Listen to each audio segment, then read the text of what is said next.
Lagoze Bankako gazte autisten zentroko 3 haur herriko haurtzaindegiko beste 3rekin elkartzen dituzte astero inklusibitatea lantzeko xedez. Orain arte proiektuak emaitza oso baikorrak ekarri ditu haur guztientzat. Arratsaldeon ikusentzuleok, baina bankara joan aurretik leheni Baionako auzitegietan Euskal Herrian euskarazek urtarriaren 31an Baionan egingo den manifestazio baterako deialdia egin du. Otsaiaren 5ean epaituko bai dituzte subprefekturan egindako ekintza bategatik euskaraz bizi nahi zutela aldarrikatzeko egin zuten ekintza hain justu. Ongi etorri.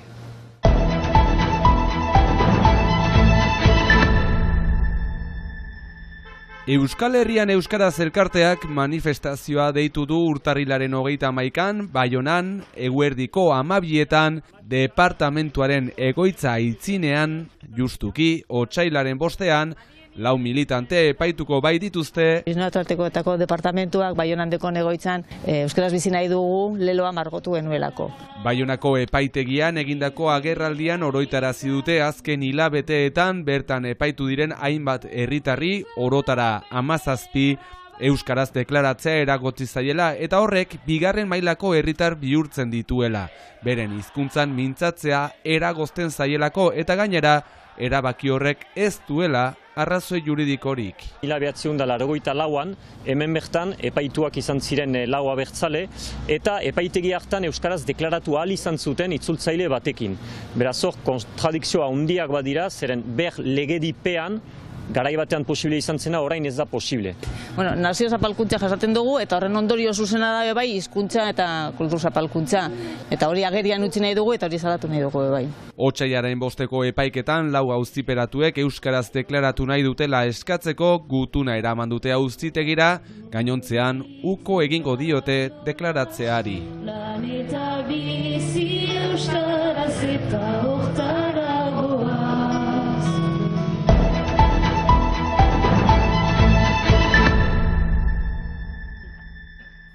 Inklusioa, ezberdina denarekiko begiradaren aldaketa. Bada urte bat Lagoze Bankako autisten zentroko gazteak, herriko haurtzaindegiko gazteekin elkartzen direla elkarrezagutu eta elkarrekin entzinatzeko. Helburua da, haurtzaindiko aurrentzat, desberdintasunarekin usaiatzea eta geroarentzat onartzea ireski desberdintasun horiek, pentsatzen tipidanik usaiatu bagira ezagutzen desberdintasun horiek, berezitasun horiek, behar ba geroarentzat ireski onartuko da ere, eta ikusten da heldua initz, pixkat beldurturik ikustean aur edo heldu berezitasunekin, eta ustez ez gira usaiatuak ikustera, zenta hainitz zentroetan egoiten dira, ez dira nahasmena hainitz, eta beraz proiektu horrekin, ene ustez belagunduko du behar ba aurrak usaiatzen eta onartzea geroarentzat. Gure objektiboak tipiak dira, urbiltzen bat dira, oio egin gabe, jo gabe konten gira. Ganatz interesatzen direlarik eta galde egiten zelarik zer egiten du haiek joan dira, hori kristona da. Une recherche de plaisir. Bere burua deskubritzean plazerra hartzea xede dutela dio Flavia Dubo ezitzaile eta animatzaileak. Lagozeko gazteentzat kanpokoa deskubritzea ahalmen klasikoak dituzten aurrekin oso baikorra da. Eta iruditzen zait Lagoze zentrotik kanpo direnentzat oso garrantzitsua dela ere tarte horiek hartzea gure aurrekin. Hori ezinbestekoa da gizartearen garapenerako. Haurtzaindegiko gurasoek ere egitasmoarekiko bilan baikorra egiten dute. Biziki polita da, zenta desberdintasunain deskubritzeko eta egia erran tipi-tipiak direlarik denak ezberdinak dira eta denak berezitasun batzuekin dira. Baina hori ere ikustea aur handiagorekin eta biztan dena laguntzen duen ustez. Ez kontzianteki, baina izaeran gero tolerantzia gehiago kaiten aldute, edo ez dakit nola analizatzen alden hori, baina beti etxemplu desberdinako kaitea bizian beti baiko jada eta eneinean ere, ene ustez. Kanpotik ikus daitekeena baino askoz gehiago lantzen dute. Jendearekin direlarik, dena lantzen du, dena. zenta inhibizioa lantzen dute, baina ere behar dute planifikatu, behar manez joan bere ganat, nola joanen naiz, zer eginen dut, hori egiten badut, joko nau, dena lantzen dute. Du côté professionnel, je vois des progressions. Hezitzaileak dioenez, La Jose zentroko haurrak asko entzinatu dira. Bere iritziz garrantzitsua da gizartearen parte sentitzea, ikustea jendea ados dela haiekin elkartzeko. Sozialki ere gauza asko ikasten dituzte adibidez jostailuak elkarri prestatzea edo denbora partekatzea. De donner quelque chose à un enfant, de prêter les jouets, d'échanger un temps de jeu, de chanson.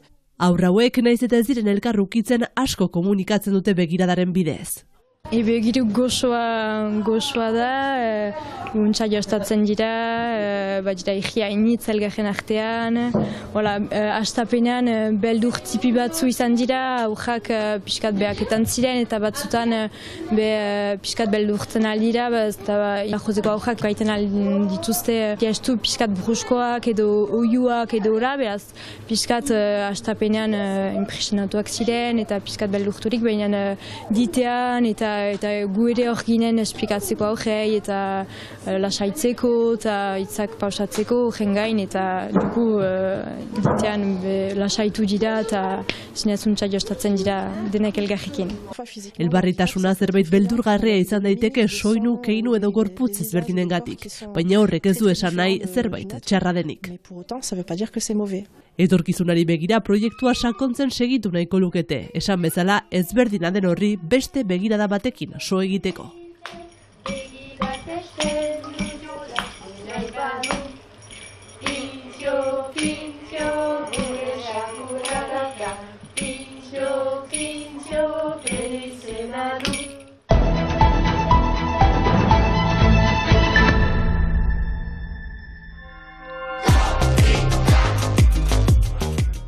Duela 2 urte ezagutu genuen Andrea Bela uruguaidar euskalduna. Korrikaren karietara etorri zen Euskal Herrira, hastapenean urtebeterako.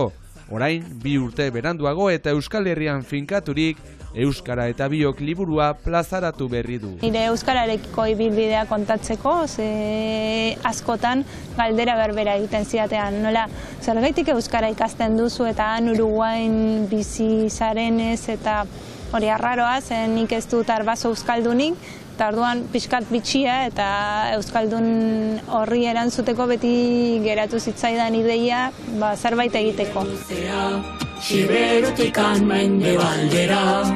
Gero izan nian aukera Azizkoren bidez, Arrima, kultura elkartea ezagutzeko, eta haiek nire proiektua kontatu eta gero, zuen zidatean baietz liburua egiteko. Eta Andrea ilustratzailea denez, harreman hori marrazki bidez kontatu du.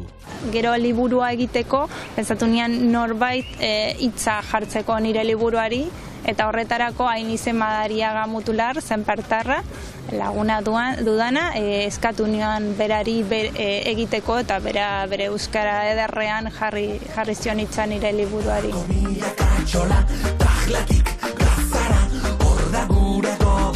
Lau ataletan bananduta zeok liburua, diaspora, euskaletxeak, euskara eta euskal herriak.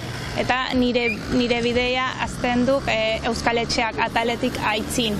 Baina, pixkat hasiera emateko nahian, nola euskaldunak joan zirela Uruguaira eta Ameriketara kontatu nahi izanean, eta horregatik diaspora atala ere gehituta zeo. Ate joka dugun 2026an eta 24. korrikan presente egongo da berriro ere, momentu berezia beretzat, euskaldun ororentzat bezala. Beste errealitatea ere ezagutzeko aukera izanean 2 urte hauetan, ez bakarrik gu diasporatik ikusten duguna folklorikoa eta dantzak eta bertsolaritza eta horrelakoa gauzak, baizik eta Arrimako lagunekin egoteko aukera izan nuenez, Euskal Herriko historia ere ezagutzeko aukera izanean, eta korrikarekin lotuta, korrika kulturalekin egongo nauk nire liburu aurkezpenak egiten. Eta justugi Zetak taldeak egin duen korrikako kantuarekin gure gaurko agurra. Ikusentzuleok, bihar arte. Junkeraren fandango berri bat bezala, bidaia